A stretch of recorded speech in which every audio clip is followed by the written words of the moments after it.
Olá, gente, que alegria chegar até você no programa O que a Bíblia Diz. Um prazer grande entrar na sua casa, chegar aí através do seu tablet, smartphone, seu computador, não importa onde você está. Você já me conhece, eu sou o pastor Ailton Bezerra e cumprindo sempre a palavra de Deus, em 1 Pedro 3,15, que diz: antes, santificai a Cristo em vossos corações, para responder com mansidão e temor à razão da esperança que há em vós. E é nessa fé que eu quero estar com você. Você que acompanha o programa em diversas emissoras de rádio e também na TV. Vamos então agora à primeira pergunta. Vamos ver de onde ela vem e qual é a pergunta. Vamos lá, vem comigo. Estou endividada. Pago a conta ou dou o dízimo? Joana Almeida de Búzios. Bom, essa pergunta ela é muito interessante e sempre pertinente. Lembro-me que respondi essa pergunta, a mesma pergunta, e jesuicidência, ou coincidentemente, era também uma senhora de Búzios, né, na rádio 107 FM, no Rio de Janeiro. E agora, no mesmo programa, vem a mesma pergunta. Estou endividada, paga a conta ou dou o dízimo? O dízimo, ele é um ato de gratidão, ele é um ato de amor, de fidelidade, de fé. Os ingratos não vão entregar o seu dízimo, porque a gratidão nos leva a querer retribuir. Olha só, reflita comigo. Salmo 104, versículo 27 até o 29. Todos esperam de ti, que se lhes dê a comer a seu tempo. Se ele dá, todos se fartam de bem. Se corta a respiração, morrem e voltam ao seu pó. Ou seja, nós dependemos de Deus. O Salmo 104 fala de toda a ordem da natureza, seja os mamíferos, os répteis, os anfíbios, todo ser animal, mas também o ser humano, porque todos nós respiramos gratuitamente. Todos os dias no planeta Terra acontece o fenômeno da fotossíntese. Os raios ultravioletas vêm para as folhas das árvores. Elas captam energia solar. E essa energia solar, ela vai para o solo e ela lá dentro acontece uma revolução, uma química de Deus. E esse gás carbônico se torna oxigênio. E nós respiramos. Então, o dízimo é um ato de gratidão. Quando a gente pensa, paga a conta do dízimo, é porque eu já não estou entregando meu dízimo, porque também é um ato de fé. Mas vamos lá, eu espero que você tenha gostado. E se não gostou, não tem problema, manda a sua pergunta, PR Ailton Bezerra, no Instagram. PR Ailton Bezerra. Vai lá no direct, mande uma pergunta e pode até demorar um pouquinho, mas com certeza ela vai aparecer aqui na TV para abençoar a sua vida. Olá, gente, eu sou o pastor Ailton Bezerra e esse é o programa O que a Bíblia Diz. E a Bíblia diz muita coisa e trago novidade para você. Olha aqui na tela comigo, olha, que bênção! Chega para você a Bíblia King James de 1611, a versão do Rei Tiago, com preço muito, muito especial. E também a LTT, literal do texto tradicional. Uma linguagem clara, objetiva e com exegese perfeita. Adquire e seja um patrocinador do programa O que a Bíblia Diz. Acesse o QR Code aqui da tela. Vamos à segunda pergunta, vamos lá. Ih, rapaz, olha, Joemir Teles, de Volta Redonda. Nome bonito, hein? Existe cristão endemoniado? Bom, vamos então à palavra de Deus. Faz lembrar do livro de Edir Macedo, Orixás, Caboclos e Guias, no capítulo 15. Logo ali no início do capítulo, Edir Macedo coloca diversas experiências de pessoas que diziam ser da fé e ficavam endemoniadas na Igreja Universal. Bom, eu costumo dizer que experiência espiritual, cada um tem a sua, amizade continua. Se alguém chegar para mim e falar que estava em casa, de repente veio o Arcanjo Miguel, senta lá, tomou um café, depois veio o Gabriel e tomou um milkshake, conversaram sobre as regiões celestiais e foi embora. Eu não vou brigar com ninguém, cada um tem sua experiência. Agora, vamos à Bíblia? E curiosamente esse tema ele é muito interessante, porque é uma lei da física de Isaac Newton que vai dizer que dois corpos não habitam o mesmo espaço. Curiosamente, essa lei funciona também no mundo espiritual. Assim como luz não combina com trevas, uma água doce não pode rojar amarga, assim também é na nossa vida. Se a pessoa realmente nasceu de novo, se ela é templo do Espírito Santo, se ela foi selada com o Espírito Santo, se ela foi batizada no Espírito Santo, como que o Espírito Santo vai sair dela para o demônio entrar? Então o Espírito Santo é muito fraco. É como ele chegar, ô Espírito Santo, sai daí que eu vou entrar agora. Isso é um evangelho fajuto e sem graça. Muitas das vezes as pessoas baseiam suas vidas em textos bíblicos de forma equivocada. Pegam lá 1 Samuel, capítulo 16, 17, quando a Bíblia diz que o Espírito do Senhor saiu de Saul e se apossou de Davi. Nós estamos no Antigo Testamento, a visão veterotestamentária era muito diferente do contexto neotestamentário. A Bíblia diz no Novo Testamento, e o próprio João disse isso em João 3, lá no verso 30, 33, importa que ele cresça que eu diminua, e diz o seguinte, ele não dá o seu espírito por medida. Não é um pouquinho de Espírito Santo hoje, um pouquinho amanhã. As pessoas confundem plenitude do Espírito Santo, batizado com o Espírito Santo e ser cheio do Espírito Santo. Então, biblicamente falando, se você é templo de Deus, não tem capeta que entra no teu corpo. Simplesmente são pessoas que não estão na fé, são religiosas, cheias de religião e vazias de Deus. Eu sou o pastor Ailton Bezerra, esse é o programa O que a Bíblia Diz. Se você gostou da nossa resposta, envie sua pergunta. Mas também se não gostou, não tem problema, pode enviar também. Vá lá no direct do meu Instagram, PR Ailton Bezerra. Esse Instagram é novo, tá? E tem pouco tempo que a gente começou a atuar, então dá pra gente ali interagir com você. É claro que muitas mensagens, pode demorar, mas por certo, uma hora ou outra, vai aparecer aqui na tela do programa O que a Bíblia Diz. Bom, obrigado, bom estar aqui com vocês, mas vamos agora para o segundo bloco do nosso programa, quando vamos receber dois feras aqui e discutir um assunto muito importante. Vamos lá!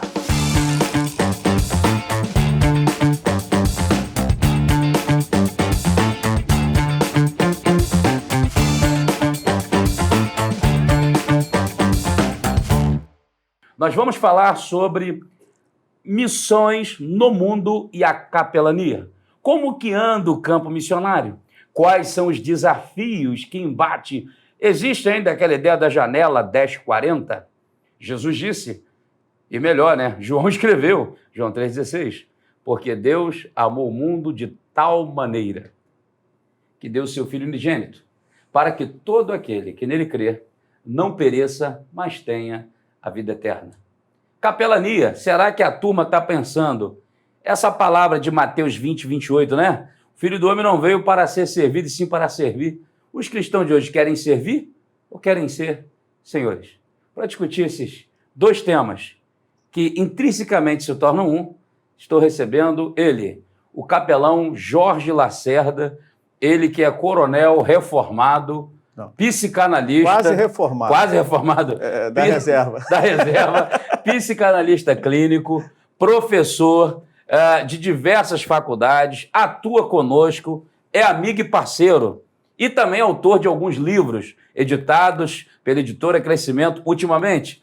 Eu sou suspeito de falar obras excelentes, Parábolas de Jesus, O Capelão Militar e o outro que agora da minha cabeça... Capelania para todos. Capelania para todos. Se é para todos, é para você também. Oh, meu Deus. Então, vamos lá. Jorge Lacerda, um prazer tê-lo aqui. Bom estar com você. Como é que está a expectativa para esse tema? Olha só, a expectativa é grande, né? Falou em capelania, né? A gente está... E o Instagram? Fala o Instagram aí que é turma lá. Tá. Capelão Jorge Lacerda. Segue lá que eu sigo de volta e a gente vai interagindo. É só sobre capelania, tá bom? E eu já participei lá contigo, né? Foi bom. Beleza. Vamos fazer o segundo break. Com certeza. Então, cada segunda-feira a gente tem entrevista com um capelão de uma área, né, de países diferentes, locais diferentes, justamente para interagir e compartilhar suas experiências, né? Amém. Tem sido muito bom. Muito bom. Mas vamos lá, também estou recebendo esse fera aqui. Esse é o homem que tem descendência nordestina brasileira, assim como eu, mas ele roda aí o mundo. É o pastor missionário Rafael, a segunda parte do nome ele fala, que essa eu não gravei, homem de Deus, e nós estamos assim, numa amizade espiritual e crendo que Deus ama o campo missionário. Amém. Prazer recebê-lo, pastor. Como é que está a alegria de estar nesse programa e falar de missões hoje? Prazer imenso estar aqui hoje, nesse programa tão importante, o que a Bíblia diz, e falar sobre missões, capelania, junto ao nosso grande capelão Jorge Lacerda. E o senhor, pastor, eu tenho aprendido a amá-lo e temos falado praticamente todos os dias. Estar aqui hoje é um privilégio poder compartilhar algumas experiências no campo missionário. Amém, é um prazer tê-lo aqui, tá bom? Então nós vamos gente, vamos debater aí esses assuntos importantes, missões e capelania. E eu vou começar aqui com uma pergunta para os senhores, uma pergunta que me intrigou por demais, quando no período pandêmico, uma aula de uma professora do Estado, virtual, obviamente, e eu estava acompanhando nessa aula. que é professora de ensino médio. E ela dando aula na matéria que eu também leciono, que é filosofia. E ela lançou uma pergunta aos alunos. A proposta era a seguinte: o teste do preconceito. E a prova era a seguinte: numa cidade vai explodir uma bomba. Quem você salva? O prefeito? O padre? O pastor? O aristocrata? Platão? Sócrates? O homossexual? Começar pelo capelão. Capelão, quem você salva? Ó, a salvação é física aí, né? Porque Isso. salvação espiritual não salva ninguém, quem salva é Jesus. Amém. E numa situação dessa, primeiramente, eu ia pensar em salvar a minha vida. Tá certo. Eu salvando a minha vida, eu ia conseguir ajudar quem? Agora, quem é esse outrem, não importa quem seja. E se é ser humano, o primeiro que eu puder salvar, eu salvaria. Então o capelão, ele não faz distinção de pessoas. Não importa se é prefeito, se é homossexual, se é lésbica, se é aristocrata, se é pastor, se é padre, não importa. Ok, meu missionário, pastor Rafael, é Corá. Corato. Corato. Esse corato vem da onde isso aí? É do Nordeste ou do árabe? Ancestrais. O papai é descendente, meus bisavós são descendentes italianos. Italiano. Tá. Corato. Você sabe que o Bezerra também tem origem lá, parece que é francesa, né? Bezerra. Meu Lacerda é espanhol e português. Tá certo. Mas quem você salva? Eu vou pelo mesmo pensamento do nosso querido Jorge Lacerda, porque finalmente a gente não pode fazer distinção, pelo menos no campo missionário, biblicamente falando, temos que pensar em todos, salvar a todos, Correto. se assim podemos. Então, na verdade, o missionário não pode ter preconceito, né? De jeito nenhum. Tá, daqui a pouco você vai falar da sua experiência, mas eu quero até interagir com você que está aí, né? E você pode mandar suas mensagens também, PR Ailton Bezerra no Instagram, mande aí a sua pergunta, sua participação, sempre é muito importante, tá bom? Agora, essa pergunta ela é meio capciosa hoje, no contexto, claro, é um tema para outro debate, mas eu gostei muito da resposta dos senhores, porque o artigo 5º da Constituição vai dizer que todos são iguais perante a lei. Então, pela lei, tem que salvar todo mundo. E se eu fosse pensar em salvação plena, não apenas físico, também tem que salvar todos, porque Deus amou a raça humana. É verdade. Então, eu pensando aqui agora, voltando contigo, que está aqui nessa questão do vislumbre missionário, como é que está missões hoje no mundo? Quais países, né, você não precisa citar todos, mas que, ou pelo menos países que você foi e encontrou uma dificuldade extrema para anunciar o nome de Jesus? Ou qual situação de uma prática religiosa que lhe chamou a atenção de uma entrega muito grande, isso fazendo antagonismo com aquilo que se chama cristianismo e, de certa forma, os cristãos meio que desdenhando da sua prática de fé? Pegou aí a pergunta? Sim. Então, pode falar. Então, o meu pensamento, pastor, é justamente o que eu tenho conversado com várias pessoas de vários países. O senhor perguntou sobre um dos países que nós fomos e vimos a certa dificuldade de transmitir a palavra de Deus. Eu posso falar particularmente do Iraque. Então, o Iraque me chamou muita atenção, que é um país que a gente conhece bem a história de Abraão, ali no sul de Bagdá, Ur dos Caldeus, uma terra que a gente sabe bem, biblicamente, Rio Eufrates, Tigres e Eufrates, então a gente sabe bem, possivelmente o Jardim do Éden estava por ali, a pregação de Jonas em Nínive. Então, assim, tem um contexto espiritual muito forte no passado, falando do Iraque. O que a gente encontra ali é uma força muito grande do islamismo, que eu tenho muito respeito pelo islamismo, porque eu tenho muitos amigos que são islâmicos e nós respeitamos... Há uma distinção, né? Entre aqueles mais extremos, extremistas. Exatamente. Então, as pessoas só conhecem, às vezes, o islâmico terrorista. Entendi. E não é bem assim. A gente sabe bem que tem que divergir, fazer a diferença. Existem pessoas que são realmente problemáticas. Mas existem crentes que são radicais, exatamente, existem cristãos radicais. Agora, quando você fala de cristãos, foi até bom o capelão falar aqui, Jorge, é que quando você fala de cristãos lá fora, eles não sabem o que é cristão católico, ou cristão evangélico ou protestante. Para ele é cristão. Então, em 2019, lá no Iraque, houve uma invasão do Estado Islâmico e eles começaram a destruir as igrejas católicas. Inclusive, o radicalismo era tão forte que eles também procuraram destruir as próprias mesquitas que acharam que não estava enquadrado na fé. Então, eu tenho visto alguma dificuldade no Oriente Médio. Porém, como Deus é maravilhoso, uma nação que está sendo muito usada no Oriente Médio e na janela 1040, que o senhor falou agora há pouco, são os chineses. A gente Caramba. já falou sobre isso. Os chineses, eles me surpreendem porque muitas vezes, você vai falar com ele nem fala inglês. O chinês está ali em um país, eu não vou citar os lugares que eles estão, porque muitos estão ali mesmo trabalhando, eles compram uma fazenda, nós conversamos sobre isso.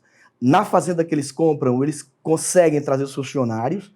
Atrás, eles têm sempre uma sala para fazer aquele momento espiritual de oração, sem convidar o islâmico para aceitar a Jesus ou ser cristão, porque é proibido na lei do país, na própria lei do país. Mas eu já vi situações no Iraque em que o chinês tinha comprado algumas lojas de vários utensílios e atrás da loja me levaram lá para orar no quarto e tinha funcionários que já tinham aceitado Jesus como Salvador. Um dos países que me marcou foi o Iraque, e repito, a Jordânia também me chamou muita atenção. Agora, tem um país que a gente nunca fala, como o senhor me fez a pergunta relacionada a essa dificuldade de transmissão do evangelho, é o próprio país de Israel. Israel, muita gente acha, por ser um país democrático, aberto, para a gente ir, entrar, brasileiro tem muita consideração, eles consideram muita gente, mas lá temos dificuldade de falar de Cristo, porque eles não acreditam que Jesus, o Yeshua, o Messias, ele não veio ainda. Então, É verdade. é uma dificuldade enorme. Eu acho, às vezes, por incrível que pareça, que eu tenho mais dificuldade, eu particularmente, eu tenho que falar de mim, particularmente eu tenho mais dificuldade na área missiológica em um país como Israel do que mesmo nos vizinhos que estão ali ao redor. Mas segura aí que eu quero que você conte uma experiência e você que marcou e que você fale o antagonismo entre você ver uma prática de fé, seja islâmica, seja qual for, em qualquer país, e encontrar no seu país cristãos que levam a coisa meia boca. Okay? Vamos lá. Nosso capelão Jorge Lacerda, nós estamos aqui numa veia missionária ou missiológica e de capelania. A pergunta é, qual seria a diferença entre o missionário e o capelão? Seria muito bom você olhar para a câmera e falar. Você tem dado aula constantemente no seu Instagram. Aproveite e já fale o endereço também e fale para a câmera ali qual a diferença entre o missionário e o capelão. Bom, na realidade, na prática não há diferença, porque todo capelão também é um missionário. Assim como missionário, ele tem que ser chamado para um grupo específico, ele tem que se aculturar aquele grupo, se tornar um dele para poder levar o amor de Deus. O capelão é a mesma coisa, só que ele trabalha nas instituições, onde não é a igreja local. Simples assim. Então, todo capelão ele é chamado por Deus para amar e servir a Deus e ao próximo, e também para ser um missionário, estrategicamente, com inteligência, assim como todo missionário é. Não tem distinção. O missionário é chamado para outro país, para outro estado, para uma região, e o capelão ele é chamado para uma instituição, seja ela militar, hospital, presídio, escola, tem a capelania advocatícia hoje, que é maravilhosa para os advogados, etc., seja esportiva, seja qual grupo for. É um campo missionário também. Então, todo capelão, além de dar assistência espiritual, emocional e religiosa, também é um missionário. Mas o missionário também faz a mesma coisa. Ele prega Jesus, mas dá assistência emocional, espiritual e religiosa também. Então, eu não vejo diferença, em que pese alguns acham que há diferença. Aí quem acha isso é porque não tem a visão de capelania adequada.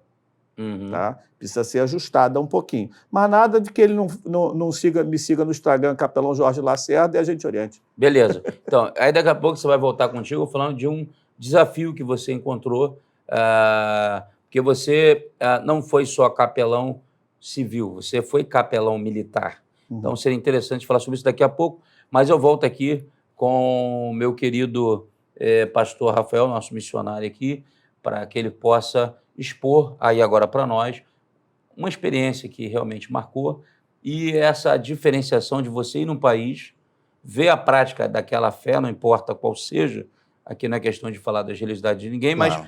mas ressaltar aquela prática e ao chegar no seu país encontrar seus irmãos em Cristo levando o seu evangelho meia boca. Fala para nós dessa experiência aí. Eu aprendo muito com o meu pastor Virgínio Carvalho Neto, quero mandar um abraço para ele, toda a igreja em Sergipe. Nós pertencemos à Convenção Assembleia de Deus do Estado de Sergipe, E temos a Missão Reviver que fazemos. O pastor Virgínio, ele é diferenciado porque ele faz mais missões em países de grandes dificuldades. Ele não procura... Se tiver um país com grande dificuldade, ele está junto. Laos, Iraque, Irã, então ele gosta muito dessa parte aí. Nós fazemos praticamente 5 países francofônicos, ou seja, países de línguas francesas na África, o Togo, Costa de Marfim, o Mali, Burkina Faso e Niger, são países ali do oeste da África, que a maioria são islâmicos. Então, quando eu chego e vejo algumas práticas, não só nas religiões de certos países do Oriente Médio, como também da África, e, ao mesmo tempo, quando a gente leva a palavra de Deus para essas pessoas de uma maneira formidável, e o Espírito Santo confirmando, e essas pessoas se convertendo de verdade, e volto ao nosso país, aos nossos irmãos, e como você falou, de levar um evangelho meia boca, me entristece, porque a gente está perdendo tempo. E o senhor falou agora, e é interessante, que você, olhando na Bíblia, Jesus não perdia tempo com certos assuntos. Durante o ministério dele curto, que nós sabemos, ele não perdia tempo com certos assuntos que não levavam a nada. Nós falamos sobre isso antes do programa. E é justamente isso que às vezes eu acho que encontramos aqui no nosso país, alguns irmãos perdendo tempo, ao invés de levar um evangelho sério, de levar o evangelho pela palavra de Deus, ensinando como o senhor tem feito, sendo professor, um homem de Deus, conhecedor da palavra de Deus, como também o nosso irmão Jorge Lacerda. Então, eu vejo que há uma necessidade dessas pessoas se despertarem e olhar melhor para as almas que estão se perdendo, vizinho dele, perto dele. Nós estamos falando de missões transcultural lá fora, mas também tem a missão local, e que precisamos despertar e dizer, Santo Espírito, o que é que está faltando na minha vida? O que é que está faltando na minha vida? Porque quando eu chego, pastor, eu me emociono dizer isso, e eu fico olhando assim, gente, eu não sou crente. Porque esses missionários estão aqui, num país deserto, que tudo é difícil, não pode nada, você não pode entregar um folheto, você não pode falar de Jesus abertamente, você não tem abertura em nada, e você tem medo até de, será que eu posso falar um pouquinho de Cristo para esta pessoa? E o povo aqui, qualquer coisa, nem no culto vai. Não vão. O senhor estava ali respondendo sobre a questão do dízimo que a pessoa fez. Eu fiquei ali encantado da sua resposta. E é verdade, gente, o ar que nós respiramos, tudo que Deus nos dá, eu acho que nós estamos aquém. Precisamos se despertar e analisar melhor a nossa própria vida. Porque eu preciso melhorar, viu, pastor? Eu preciso melhorar. E quando eu vejo alguns amigos e irmãos que ficam discutindo coisas tolas e... Perdendo tempo com bobagem. Perdendo tempo com bobagem. Irmão Lacerda, então eu acho que é preciso a igreja de Cristo se despertar. Num país tão maravilhoso como o nosso, uma teologia tão forte que nós temos, se eu tenho tanta ocupação na parte teológica, quando lá nós não temos, às vezes, um ensinamento. Verdade. E quando a gente chega lá, eu não sou nem professor igual o senhor, mas quando eu chego nesse lugar, parece que chegou o rei da cocada preta, como dizem no Nordeste. Acham que eu sei de tudo. Mas não é. Eu fico encantado com o Brasil, com a sua igreja, que o senhor fala tanto dos trabalhos que vocês fazem, agora o senhor está investindo em missões, mesmo sem ter condições financeiras para fazê-lo, mas está fazendo. E eu digo, Jesus, eu acho que precisamos melhorar.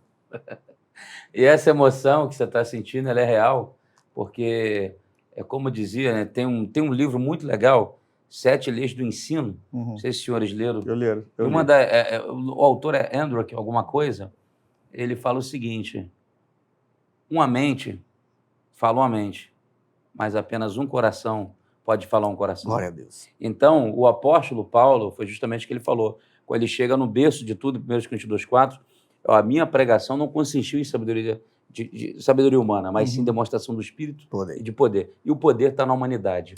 Se não há humanidade, perdeu. Então, capelão, fala comigo. Humanidade, presídio. Humanidade, hospital. Humanidade, asilo.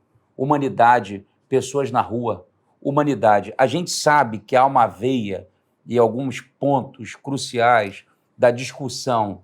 Para antes de você falar, me faz lembrar do século XVIII, quando São Tomás de Aquino ele trouxe lá atrás a ideia do pecado. E para ele o pecado era resultado do sexo, ou seja, que na verdade pegou Salmo 51:5, leu de forma equivocada, como Davi fala, minha mãe me concebeu em iniquidade eu fui gerado. Depois você tem Pelágio, que vai também cometer um outro erro, o pelagianismo. Mas quando você vai para os federalistas, eles trazem algo muito interessante sobre o pecado, né? E o entendimento que eles trazem é do porco. E aí eu quero desafiar você a responder isso, porque os federalistas falavam uns aos outros, o pecado é a ideia do porco, é o porco que está com fome, você dá comida, ele não tem trabalho, você dá emprego, ele não tem estudo, ele vai para a faculdade, ele não tem nada e você prepara ele. Então ele era barriga vazia, tá barriga cheia, não tinha profissão, agora tem profissão, tem formação, ele estava sujo, está limpo, ele é um pouco intelectual, ele está bonito e tal, mas quando ele sai dali, se larga, ele volta para a lama. E eu penso que o que faz isso é justamente a pregação que não fala do pecado, que não fala do coração, que não fala do inferno, que não fala do céu. E o capelão, ele precisa amar. E como amar no mundo de hoje, capelão? Olha, é difícil, mas não é impossível. Se Jesus nos amou se entregando a si mesmo, né? Se a gente também não se entregar em prol do outro, quem somos nós? Né? Se ele me salvou, eu que não valho nada, eu que sou pecador, miserável, sem Jesus é isso, é ser humano. Né? Mas com Jesus, né, o problema não é o exterior, né? É o interior. Verdade. É a conversão. Essa conversão é justamente quando Jesus entra na nossa vida, né, ele vai tirando tudo que... Eu costumo dizer que Jesus é o holofote. Né? Jesus, Deus e Espírito Santo, para mim é a mesma coisa. Tá? Trindade são o mesmo Deus. Então, quando entra no coração, nosso coração era sujo. Mas há como habitar a luz e as trevas? Não. Então, nosso coração sujo, ele vai iluminando, vem aquele holofote, vai iluminando tudo. Aí começa a ver aquelas sujeiras debaixo do tapete. Jesus, ele só entra onde? Quando ele bate a porta do nosso coração, ele entra na sala. Não vamos dizer que o nosso coração seja uma casa, né? Ele entra na sala. Então, por quê? A gente, na nossa casa, não é assim? A gente deixa a sala sempre arrumadinha. Se chegar alguém, pelo menos, vai na sala. Mas só que quando Jesus entra no coração, ele vê a sujeira debaixo do tapete. Ele fala só, não dá para habitar ele, não.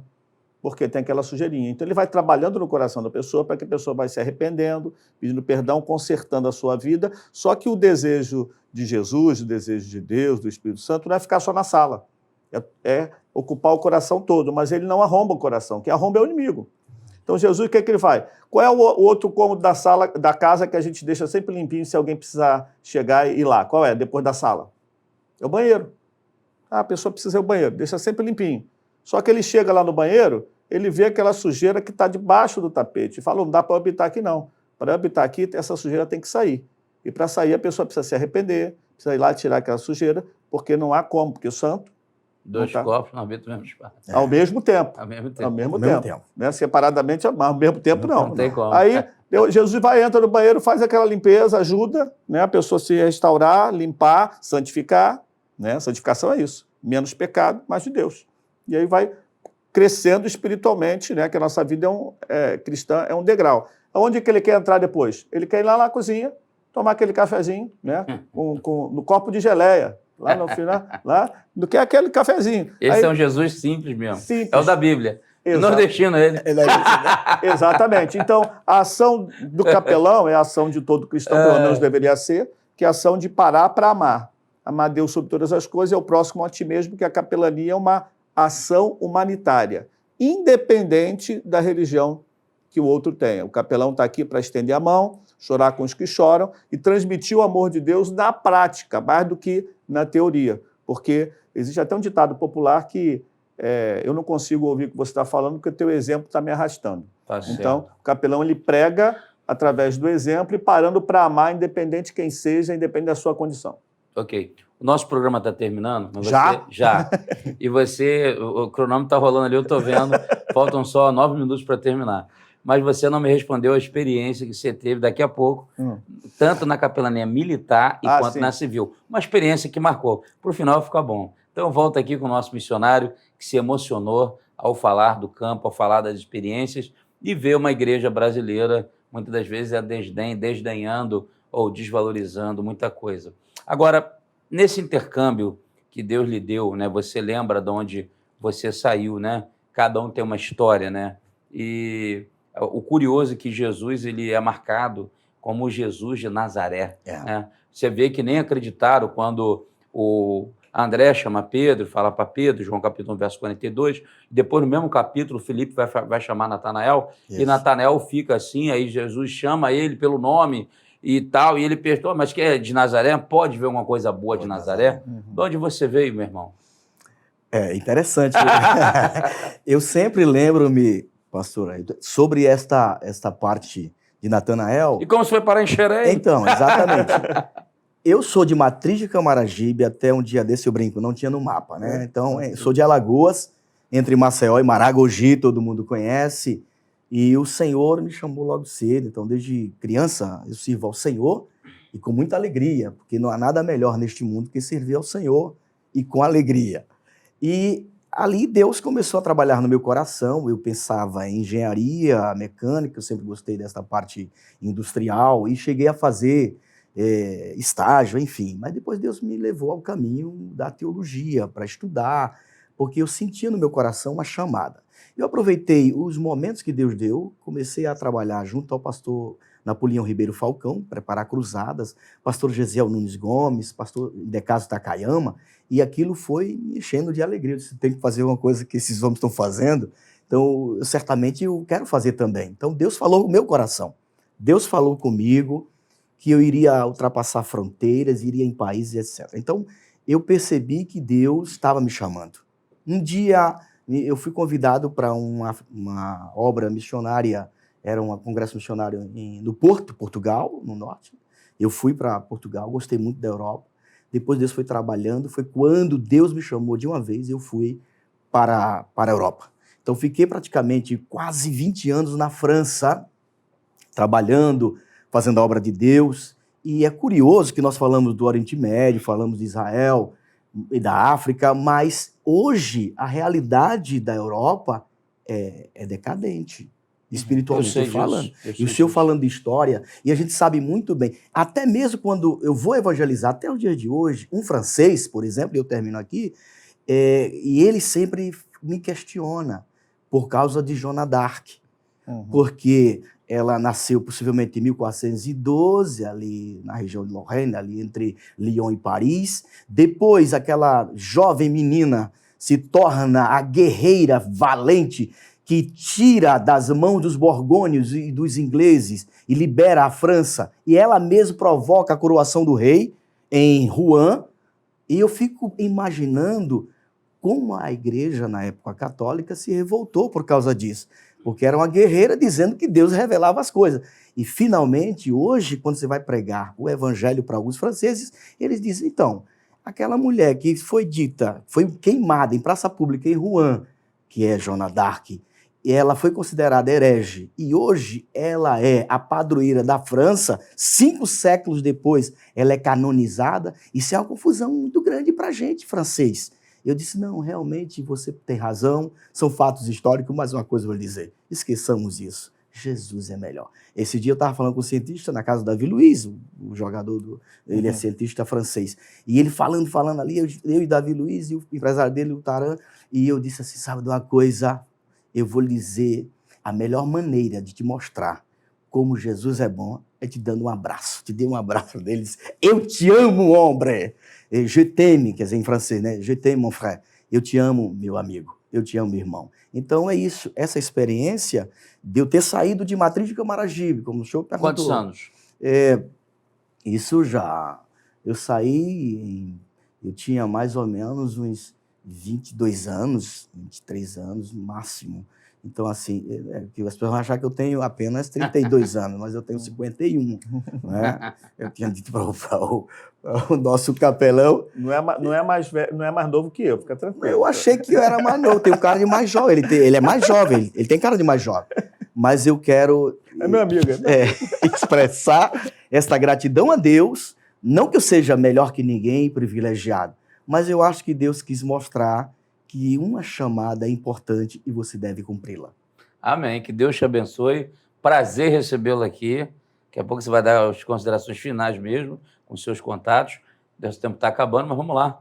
Capelão Jorge Lacerda, eu sei que tua história é vasta e você passou pelo Exército para depois ir para a PM, depois assumiu a PEMERGE durante 10 anos aqui no Rio de Janeiro, dirigiu a Polícia Militar do Estado do Rio de Janeiro, a União Evangélica. União Evangélica. Foi uma pena não ter te conhecido nesta época, seria um prazer estar lá ao teu lado, mas hoje a gente tem estado em muitos lugares juntos, né? Então isso é muito bom. Mas fale para nós, então, da sua experiência também, como é que isso aconteceu, capelania?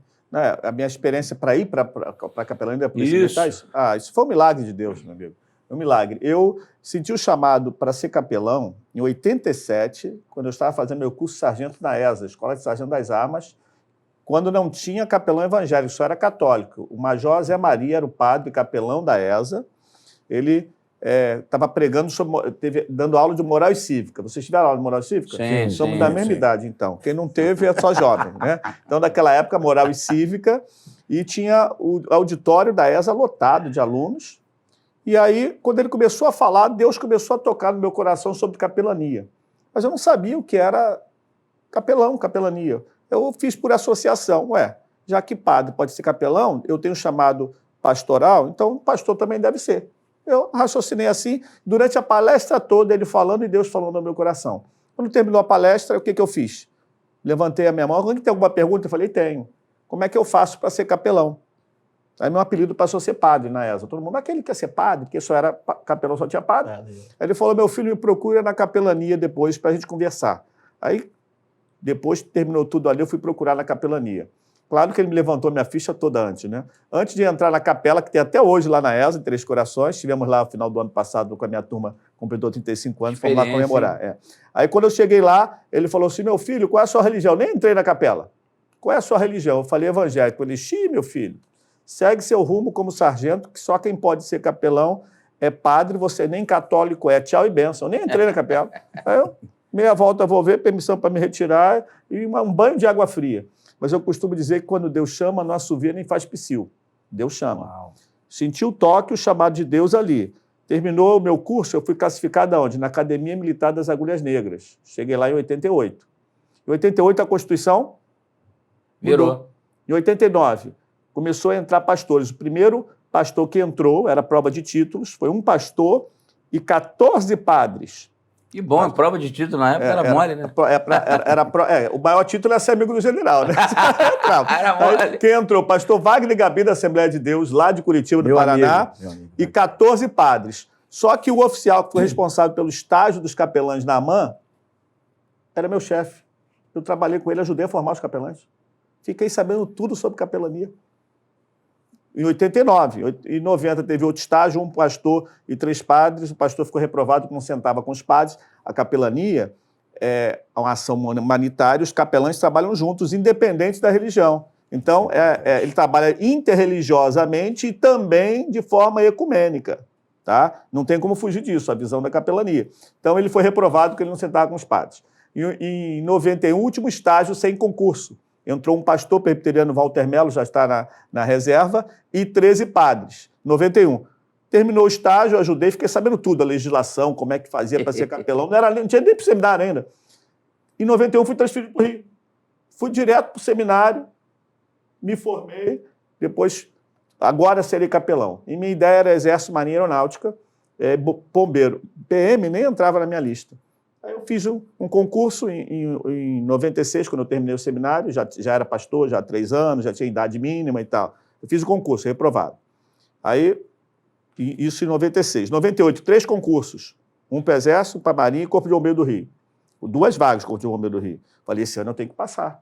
Esse ano é o ano da bênção. Estudei, preparei e reprovado. Aí comecei a exercer a capelania em 98, lá no Exército, na Capela Evangélica da Vila Militar, que nós ajudamos a organizar. Eu era sargento, capelão que deu baixa, era temporário, e aí o meu comandante era o filho do pastor que me ordenou, falou com o general e me chamou, me mandou lá o general, você que é pastor, a partir de hoje, meio expediente como sargento, meio como capelão. Olha o chamado.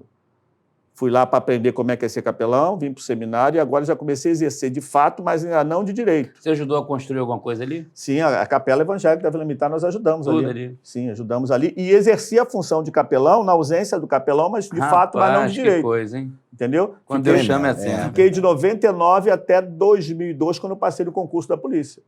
Depois de 2001 fiz prova para a Marinha e da polícia eu não queria. Mas Deus me convenceu através da oração. Crente ora. capelão ora, missionário ora, você também deve orar. E o nosso tempo Entendeu? já acabou. Então, vamos orar. E foi assim que eu entrei para a capelania. Não tirei em primeiro lugar, fiz o concurso, Deus me convenceu me preparando para a prova do Exército. Tinha uma vaga só. E tu passou a da Polícia Militar. E entrei porque Deus falou comigo 2 anos antes que ia acontecer. Então, larguei tudo, foi a melhor coisa que eu fiz. Né? Deus me usou, e tivemos várias experiências, mas a experiência mais dolorida é a gente ter que enterrar um companheiro, um amigo. Né? E quantos a gente teve que enterrar, né? Por conta da área mesmo da segurança pública, que é um risco, né? Com o sacrifício da própria vida. Eu costumo dizer que o policial é um tipo de Cristo, né? O estudo de tipos, porque ele está disposto a, com o sacrifício da própria vida, morrer por você, mesmo que você não goste dele, mesmo que você seja contrário a ele, ele está ali para servir e proteger a sociedade. Olha que coisa linda, fica essa lição para todos nós, você que está acompanhando aqui o programa que a Bíblia diz, 2 testemunhos pessoais, 2 vidas que têm marcado as vidas e foram marcados por uma voz, a voz do Espírito Santo. E que bom saber que ele fala e continua falando. Então, nós temos aqui o capelão Jorge Lacerda, que acabou de contar o seu testemunho, que eu tenho certeza que você foi edificado. É inadmissível um jovem, um adolescente cristão, não ter norte, nem perspectiva e nem ninguém para olhar. Freud já dizia que não há um ser que não seja no outro. Se espelha em alguém.